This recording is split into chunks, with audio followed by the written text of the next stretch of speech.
धन्यवाद समय देने के लिए। सबसे पहले शुरुआत चलो अमेरिका चलते हैं, वहीं से करेंगे।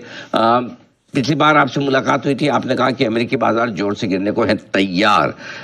बताइए हफ्ते भर में उस व्यू पर कुछ और मजबूती आई, आपका कन्विक्शन और बेहतर होता दिख रहा है? क्या कमजोरी के संकेत बढ़ रहे हैं या फिर कुछ बदलाव है? तो समझाएं सर।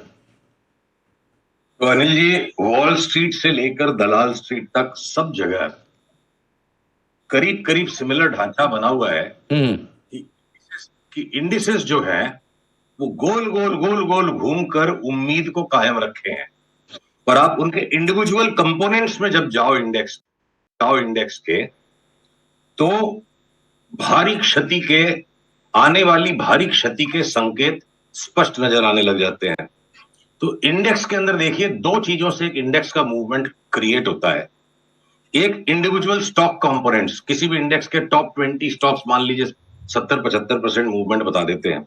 और दूसरा जो बड़ा कंपोनेंट होता है इंडेक्सेस का, वो होता है कोवेरियंस स्टॉक्स के। आपस में दो स्टॉक्स एक साथ चल रहे हैं, थोड़ा आगे पीछे चल रहे हैं, तो जो कोवेरियंसेस कंप्रेस हो जाते हैं, बिल्कुल कोवेरियंसेस -1 से लेके 1 तक चलते हैं, तो सारे स्टॉक्स करीब करीब अगर एक साथ झटके से चलने लग जाए, उस टाइम इंडेक्स में बड़ा ट्रेंड या बड़ी चाल ऊपर की या नीचे की बनती है।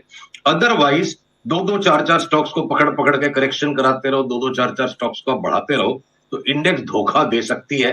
तो जैसे हमारी निफ्टी ने पिछले एक महीने से 24,500 से लेके 25,000 की रेंज में जो चल रही है, तो वहां थोड़ा सा स्लाइटली हायर ऊपर का मुंह दिखा के रेंज अगर चल रही है, चाहे वो डैक्स हो, चाहे नैस्डैक हो, चाहे S&P। तो अगर आपके प्रश्न पे मैं आ जाऊं सीधे, नैस्डैक के टॉप 22 स्टॉक्स की चार्ट्स को हमने पिछले वीकेंड में डिटेल में चेक किया, तो 160-70 में टेस्ला हमने बड़ी तेजी करने के लिए अपने क्लाइंट्स को दिलाया। 360 में भैया बेचो, मुनाफा लो और शॉर्ट कर दो। टेस्ला की चार्ट पे साफ दिख रहा है नया लो आएगा। एनवीडिया की चार्ट पे साफ दिख रहा है कि 2025 का नया लो आएगा, उसको उठा के शॉर्ट करना है कर दो। वो बर्कशायर हैथवे से चले गए वॉरेन बफेट, वो कारण नहीं है। बर्कशायर हैथवे का चार्ट उनके अनाउंसमेंट के 2 दिन पहले पीक आउट हो गया था। और एक एप्पल अपवाद हो तो अपवाद हो, 22 टॉप स्टॉक्स में से बाकी के 21 स्टॉक्स ये कह रहे हैं घूम फिर के हमें बेचना है। तो इसलिए delay is not denial, delay creates greater determination. Delay is denial वकील लोग बोलते हैं कोर्ट्स में। स्टॉक मार्केट में और जिंदगी में जिस चीज को जितना ज्यादा डिले करोगे, वो उतना धूम धड़ाके से होगा। तो जब तक इंडिविजुअल इंडेक्स पे डाउनसाइड ट्रिगर नहीं होता है, हम थोड़ा उस पर शांत रहेंगे और इंडिविजुअल जो स्टॉक्स के अंदर में दो तरफा ट्रेडिंग जहां जैसे मौके मिल रहे हैं हम करते जाएंगे। यानी कि भरोसा बरकरार है, अमेरिकी बाजार में तेज गिरावट का माहौल बन रहा है। एक इंटरेस्टिंग चीज कही जो कह रहे साहब ने, वो आपका डायलॉग मुझे इसमें जो समझ में आया कि जितना डिले होगा उतना जोर से गिरेगा। ये इंटरेस्टिंग है। अच्छा, भारतीय बाजार में आपने कहा भी था कि पिछले हफ्ते की हम यहीं पर शुरुआत कर रहे हैं शॉर्ट करने की। अब बताएं सर, क्या शॉर्ट करने का कन्विक्शन यहाँ पर भी बढ़ा है? 20,000 के टारगेट इंटैक्ट, और स्पेशली बैंक निफ्टी पर भी जानना चाहूंगा। चलो बैंक निफ्टी में बाद में लेता हूँ, पहले एक बार निफ्टी की बात करते हैं। तो निफ्टी में क्या व्यू है इस वक्त? CR से अनुरोध है कि मेरे स्क्रीन को शेयर करें और मैं चार्ट दिखा के बात करना चाहूंगा, बात बताना आसान हो जाती है। देखिए, निफ्टी की चार्ट में ये जो दो पीली लकीरों के बीच में निफ्टी अटकी पड़ी है इस वक्त, ये एक साइडवेज बैंड बन गया। साइडवेज मार्केट करीब करीब उसी तरह का बर्ताव है जैसे आपका कोई अच्छा दोस्त आपके साथ बातचीत में ना चुप हो जाए, खाली हूं हाँ करे। तो हूं हाँ करती हुई निफ्टी के बीच में बिना मतलब की होशियारी मारने का तो मतलब नहीं है। इन दोनों में से किसी एक लकीर के नीचे जब या ऊपर निकले, बड़ा सौदा बैठेगा। अगर मैं ये मान के चलूं एक पल के लिए कि ये क्या पता ऊपर का ब्रेकआउट दे जाए, वर्स्ट केस सिनारियो को जोड़ते हैं लार्जर पिक्चर के खिलाफ, 25,085 के ऊपर 25,085 के ऊपर निकल गया, तो निफ्टी कहां तक जा सकता है? भाई हो सकता है ये इसके बाद वाली लकीर को छू जाए, क्या पता 25,900 26,000 हो जाएगा, तो असंभव नहीं है। तो हमारा जो व्यू आपसे डिस्कस हो चुका है अनिल जी कि एक बार 20,500 तक निफ्टी आएगी, उसको हम पोस्टपोन कर देंगे कि क्या पता 25,900 तक आ जाए 25,050 के ऊपर जाने पर। अगर ऐसा नहीं होता है, 24,500 के नीचे अगर हम आ गए, जगह नीचे में कहां तक है जी? विकराल है फिर नीचे का पिक्चर, नीचे कहीं सपोर्ट नहीं है। उसका रीजन ये है कि मैं इन सपोर्ट्स को सपोर्ट इसलिए नहीं पकड़ रहा हूं, ये जो बॉटम था ना, लास्ट वाला बॉटम, ये इलियट वेव टर्मिनोलॉजी में इरेगुलर बी वेव है। ये बाजार का फाइनल बॉटम नहीं है। वो 26,000 दिखा के 20,200 हम आएंगे या यहीं से हो जाएंगे, इतनी हार मार बची है, तो उसके लिए हमें एडजस्टमेंट करने पड़ेंगे। और मैं लगी सांस आपको बैंक निफ्टी की चार्ट बता दूं तो नहीं, एक गाना मुझे आपको अलाउ करना पड़ेगा जो मेरा फेवरेट एज ए चार्टिस्ट भी, कि रेखाओं का खेल है मुकद्दर, रेखाओं से मात खा रहे हो, तुम जो इतना मुस्कुरा रहे हो, क्या गम है जिसे छिपा रहे हो।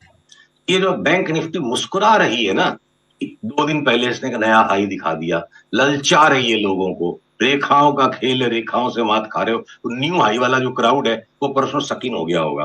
तो हमारी फोरकास्ट आपको साफ साफ दिख रही है यहाँ पे कि भैया एक बार अगर कोई एक और नया हाई भी छाप दे तो 53,000 रुपये मिलेगा, और 53,000 के बाद भी कुछ रिबाउंड होने के बाद बहुत बड़ी मंदी इसमें बनेगी 45,000 की। सबसे ज्यादा कमजोर सेक्टर जो निफ्टी को भी परेशान करेगा वो है बैंक्स, और बैंक्स में भी अनिल जी एक बड़े रिवीजन की हमारी तरफ से पेशकश हो गई है, जो मैं आपसे लगातार वो आप बताएं। उससे पहले एक आपने जो जगजीत सिंह साहब की जो गजल आपने पेश की, जो ये 2 लाइन रेखाओं का खेल है मुकद्दर, तो उस पर फिर मैं भी आपकी इजाजत हो तो 2 लाइन मैं भी उसमें इसी से जोड़ दूं।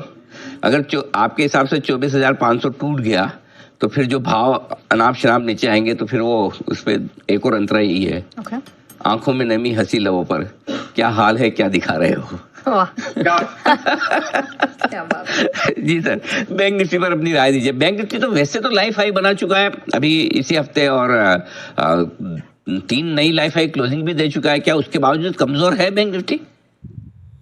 अनिल जी मैं क्षमा चाहूंगा इस बात के लिए, नहीं कि मैं बड़ा अग्रेसिवली बोलता हूं, मैं क्षमा इसलिए चाहूंगा कि हमारे टेक्निकल एनालिसिस के पेशे में वर्ल्ड वाइड सबसे बड़ी संख्या में लोग इंडिया में घुस गए। तो इंडिया में तो ऐसे भी भगवान ने हमको सबसे ज्यादा संख्या में बना दिया, तो हर चीज में हम अति मचाते हैं। तो जो अति मचाते मचाते ये जो मतलब 100 साल पहले लिखी हुई किताब को लेके लोग घूम रहे हैं, और कहां से कहां समाज और मार्केट पहुंच गए। मतलब न्यू हाई पे आ गया तो लेना है, ये 100 साल पहले कोई ने सोची थी, उसके बाद सैकड़ों चीजें और डेवलप हो गई। न्यू हाई पे आप ले लो, कल फिर एक और नया न्यू हाई आ जाएगा, फिर कल ले लो न्यू हाई और आ जाएगा, तो इनफाइनाइट हो जाएंगे स्टॉक प्राइसेस। तो न्यू हाई सिर्फ एक चीज है, बढ़िया टेस्टी खाना खाने के लिए उसमें नमक के अलावा और भी बहुत सारी चीजें पड़ती है। तो आप मुट्ठी भर भर के नमक डाल दोगे तो खाना कहां से स्वादिष्ट बनेगा। एक बार न्यू हाई आ गया, 2 बार आ गया, 3 बार आ गया, भाव बाजार का राजा है, भगवान नहीं है, और बाजार की रानी है मोमेंटम। तो न्यू हाई भाव में आया, राजा के मन में न्यू हाई आ गया, मोमेंटम में तो नहीं आया ना। मोमेंटम जो इसकी आरएसआई वो नीचे के लो बना रही है, तो बाजार की रानी जो है ना वो मोमेंटम है, और मोमेंटम न्यू हाई जब तक नहीं दे तो खाली राजा के न्यू हाई पे आने से ये बचपना हो जाता है। लोग बचपना करते पुरानी किताबों को पढ़ के, तो न्यू हाई को इग्नोर कीजिए। और बैंकों में मेरी तरफ से एक रिविजन है जो कहना जरूरी है। मैं लगातार 4-5-6 सप्ताह से बोलता आया कि हम पीएसयू बैंक्स नहीं बेचेंगे नहीं बेचेंगे, तो वो पीएसयू बैंक्स जो लेगार्ड थे अब उनकी भी ऊपर की चाल पूरी हो गई है। अब हम पीएसयू बैंक्स भी बेचेंगे और दोनों हाथ से बेचेंगे और जम के बेचेंगे। प्राइवेट बैंक्स बहुत ज्यादा गिर जाएंगे कंपेयर टू जो उनकी नॉर्मल फ्लक्चुएशन है। 25% अगर आईसीआईसीआई बैंक गिर जाए, 20-25% एचडीएफसी बैंक गिर जाए, तो कोहराम वाली मूवमेंट है। और पीएसयू बैंक्स के अंदर में bank of India, Indian bank, ये 30-35% गिर जाए तो इनका नॉर्मल मूवमेंट है। तो देखिए अगर कभी 670-75 में अगर एसबीआई मिल गई, मान लो 666 में, तो हम लेंगे और उसके बाद 1,000 रुपए में बेचेंगे। तो कोई ना हमें बुल कहे ना हमें बेयर कहे, हम अपॉर्चुनिस्ट हैं। अभी लगता है एक बार बेच के पैसा मिलेगा, और जब 666 का भाव आएगा और उस टाइम मैं आपसे बात करूंगा कि अभी यहाँ से 999 लगता है, उस टाइम पे भी लोग प्रश्नात्मक दृष्टि से देखेंगे। बाजार का नेचर है। ठीक बात है। तो ये आपके लिए। अब आइए स्टॉक्स पर आते हैं।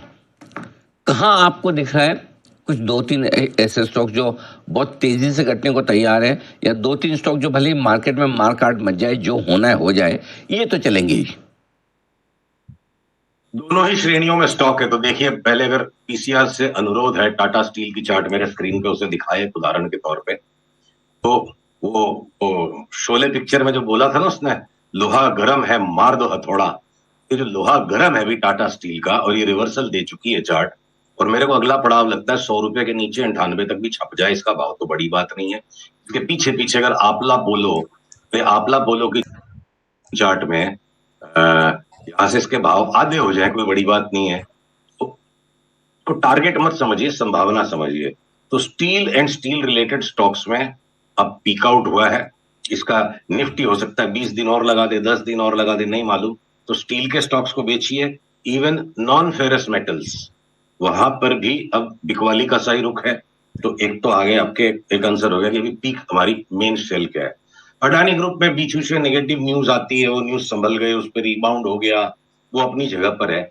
पर अडानी इंटरप्राइज और अडानी पोर्ट्स के अंदर में जो सिजलिंग रैली को होना था, 22,000 की निफ्टी पर हमने सबसे ज्यादा तेजी इन दोनों पे लगाई।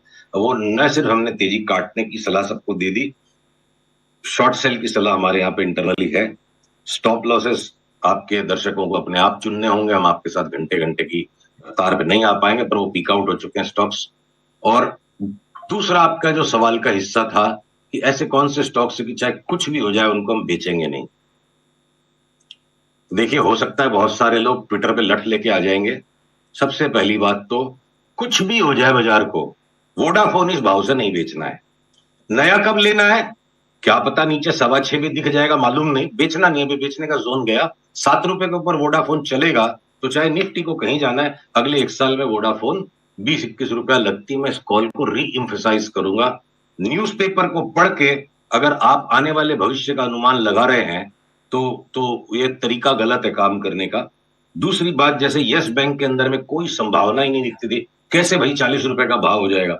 16 से 21 हो गया चार्ट के हिसाब से। चार्ट से आपने 16 में लिया, 21 रुपए में खबर आ गई कि अब इसको सुमिटोमो बैंक बनाने की कोशिश हो रही है। 20% शेयर सुमिटोमो ने ले लिए और अब आरबीआई को भी एप्लीकेशन मूव कर रही है किसी भी टाइम इनकी सुमिटोमो फाइनेंशियल सर्विसेज को इसमें मर्ज कर दिया जाए तो उसकी शेयर होल्डिंग बढ़ जाएगी।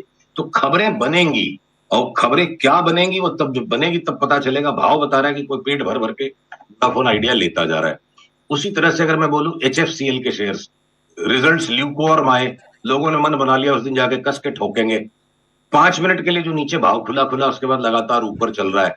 तो lukewarm results, less than good results पे भी अगर एक काउंटर बहुत स्ट्रांग है, तो चाहे कितना ही बाजार में करेक्शन आ जाए, यहाँ पे एचएफसीएल को ट्रेडिंग करने के लिए बेचने का स्टॉक नहीं, पकड़ के बैठो। इसका भाव लगता है यहाँ से भी 200 रुपया बढ़ जाएगा, 90 रुपए की चीज 290 हो जाए। तो इस तरह के दुनिया भर के स्टॉक्स हैं। अगर ओएफएसएस में आज तगड़ा ब्रेकआउट आ गया कल परसों में, और अगर ये कोई 20-30 200-300 रुपए घट जाएगा तो उसके लिए कोई ट्रेडिंग करने की चीज नहीं। ओएफएसएस लगता है 18,000, 19,000, 20,000 का भाव हो जाएगा। अगर महिंद्रा लगता है कि यहाँ से 2% भी घटने की जगह नहीं है। तो बस निफ्टी से सारी चीजें नहीं जुड़ी हुई है, सब चीजों की साइकिल थोड़ी आगे पीछे। आईटी के स्टॉक्स, एफएमसीजी के स्टॉक्स अभी भी हम बेचेंगे नहीं। कभी कभी कोई टाइम टू टाइम छोटा मोटा टेक प्रॉफिट कर लिया, अलग बात है। और अच्छा केडिया साहब, एक पर्सनल सवाल पूछना चाहता हूँ आपकी इजाजत हो? बताइए सर। ये वोडाफोन आइडिया जो आपने 20-21 रुपए कहा है, अगर ये हो जाता है 20-21 छोड़ो, मैं तो आप बोलता हूँ 15